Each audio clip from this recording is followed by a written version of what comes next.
So today I want to talk to you a little bit about soul groups of origination. And this is a massive part of uncovering your divine soul blueprint, which is something that I cover in the soul profile reading and the higher purpose reading. So your soul group of origination is the group and the space within this universe that you were first incarnated as a soul. And that's a huge piece of the puzzle, understanding better who you are and also who you are not. Because when you were born within a certain space, you took on the energies of that space. It's like saying that you were born into a really wealthy or a really poor family, or a family that's really all about sports or education. You kind of take on a lot of the energies of your upbringing. So think of that, what that might mean for you as a soul. You chose to incarnate into a place as a soul with an infinite lifetime, and you really took on the qualities and characteristics of that space. So the wonderful thing about this planet is that this planet is full of souls of different origins, and they all came here and they all choose to continuously come back here as a wonderful way to help themselves grow. Because if you think about it, if you stay in your hometown your whole entire life, yes, you'll learn, you'll have a wonderful life, but if you venture out into the world, you get to explore and experience so much more, because you see so many different cultures, so many different religions and personalities and political groups and everything else that helps to really open your eyes to all that's out there. And that's what it's like as a soul to come here. Coming to Earth, coming to incarnate on Earth isn't necessarily easy, but it's an incredible opportunity to share your gifts and to receive the gifts that others have to share as well, helping you to only grow and evolve more. So your soul group really helps to dictate a lot of who you are. It gives you an incredibly wonderful understanding of who you are, and this is you. This will always be you. So these are qualities that you need to work with, not against, because they'll always be there, so there isn't really a sense in fighting them. But if you really embrace them, you can use them for good, and you can adjust them when you need to.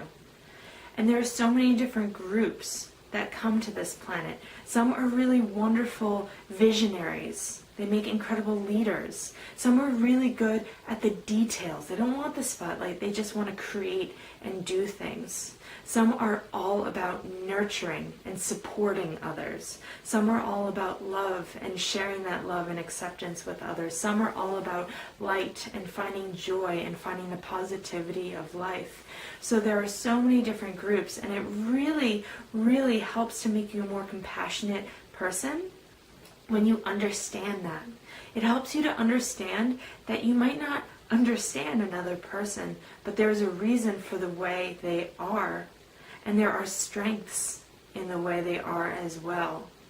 So someone who's really detail oriented might have a hard time with someone who's about the big picture, the big vision, but those two together can create incredible things. And the more you understand soul groups of origination, the more you can really wrap your head around that and gain a much more compassionate perspective of those around you for that. It's also really valuable to know this piece of information of where your soul comes from, because it gives you an idea of who you are and why. So for me, it was incredibly empowering, because I learned that my soul group of origination is all about being very optimistic, very positive. We don't like negativity. We don't like seeing it. We don't like being around it. We don't feel like being around it helps anything. We would rather just cultivate the positivity. And that really gave me insight as to why I don't like certain situations, why I can't handle certain situations. And now I'm more okay with that. And now I know to cater my life around that and work with what I love to work with, which is cultivating that good in people instead of fighting that bad in people. Because there are other people who are really good at fighting the bad in people. Also, I learned how my soul group is very, very, very energetic. Physically, we have lots of energy. So now I know that when I need to rest, that's not necessarily taking a nap, but that might be taking a long walk, because that's how I recharge. So a lot of little things like that, and some much bigger things come in when I discuss with you your soul group of origination, and it is so empowering and eye-opening because you get the opportunity to really be like, yeah, you know what, this is me. And that's fantastic, because all these years I felt like maybe I shouldn't be that way, or maybe I should be something else. But you're never going to change that. You're just going to change how you apply it to your life. So start using it as a strength, not as a weakness. And cater to those around you. When you know that this is who you are, it's not going to change, that's great. But that's not necessarily an excuse then of why people need to tolerate your imbalances. No, it's a way for you to better understand your imbalances and use that wisdom to really tweak those imbalances to kind of rein them in a little bit. So I understand that I tend to start 10 different projects at once, which can mean that I have a really hard time in completing things.